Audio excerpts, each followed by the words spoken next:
Rồi, xin chào các bạn nha. Lúc nãy ở trên group của mình có một vài bạn cũng nhờ mình phân tích chiến lược của các cặp tiền tệ cho tuần tới. Thì mình xin phân tích từng cặp. Các bạn một bạn là xin phân tích cặp UJ.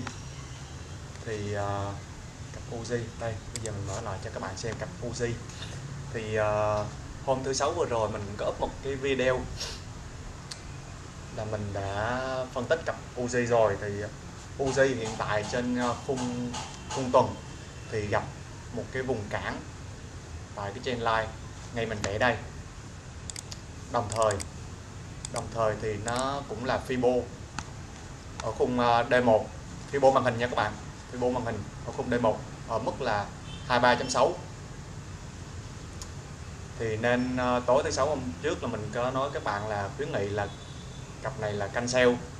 Thì ở tuần tới thì mình vẫn canh sell, tiếp tục canh sell UJ, khi giá mà vượt, mình chốt lỗ ở cặp tiền này khi giá vượt qua khỏi vùng trendline tuần mình vẽ này ở ngưỡng 112 nha các bạn, 1129. Còn chốt lời thì mình có hai cái khuyến nghị như thế này. Chốt lời đây các bạn, cặp UJ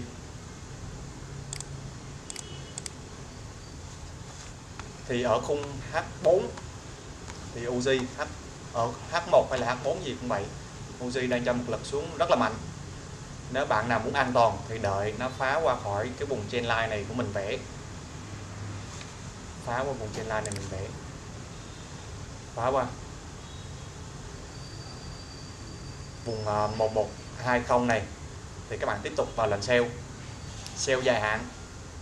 Nó phá qua được đường trendline này thì chắc chắn nó sẽ qua tới vùng trendline này luôn các bạn. Đồng thời nó cũng tìm đến vùng trendline thứ ba của mình vẽ. Chiến lược sell dài hạn của OG thì các bạn sẽ sell nó tới vùng 110 1107. Thì Thảo bảo chứ 9 giờ xuống đi ra Bùi Viện xem bóng đá. Ok nha các bạn. Vẫn sell dài hạn. Chốt lời ở vùng này. Vùng thứ nhất là 111.2, vùng thứ hai là 110.7. Rồi, đó là cặp UJ. Rồi, mình xin chuyển tiếp qua cặp EU. Các bạn nói mình phân tích cặp EU. Đây thì mình xin mở cặp EU qua cho các bạn xem. EU đâu rồi nhỉ?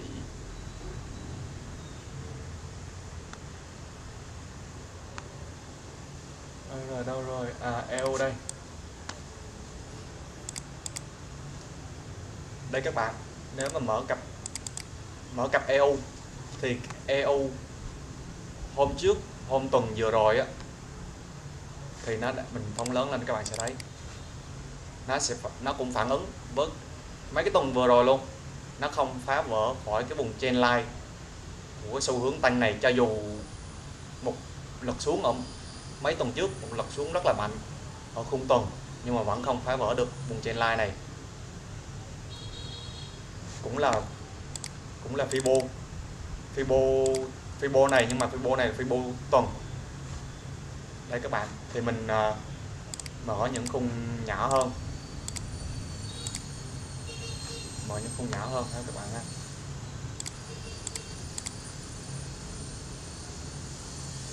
Thì UJ nếu mà các bạn nào quýnh ngắn hạn, quýnh trong ngày thì có thể sell. Tại vì ở khung H1 này vẫn cho là một cái lực giảm nhẹ, vẫn cho sell. Nhưng mà mình ưu tiên khuyên các bạn nên canh buy EU ở vùng giá 1163 1160 này. Tại vì vùng này là vùng hỗ trợ của tiếp tục cho một cái xu hướng tăng trở lại của EU, thì mình canh buy EU ha các bạn ha. EU xu hướng chính thì nên là canh buy dài hạn, còn ngắn hạn thì các bạn có thể sell ăn 20-30 bit gì đó. Rồi hôm trước thì mình vẫn còn dính một cặp là KJ, mình có phân tích một cặp KJ. Cặp này thì mình khá là tâm huyết. Thì cặp KJ các bạn, đây cặp KJ hôm trước mình có nói với các bạn là mình đã vào một lệnh sell, mình xem khối lượng rất là nhỏ. Tại vì KJ ở khung ngày đây các bạn, đây khung tuần này, khung ngày thì đựng upper band, khung ngày đựng upper band, thì mình sell con KJ này, chính chủ lực mình đánh canh sell. Từ vùng này xuống dưới vùng này của mình là tầm 150 pip, mình ưu tiên mình canh sell chỉ chính một cặp KJ này thôi. Rồi, xin chào các bạn nha.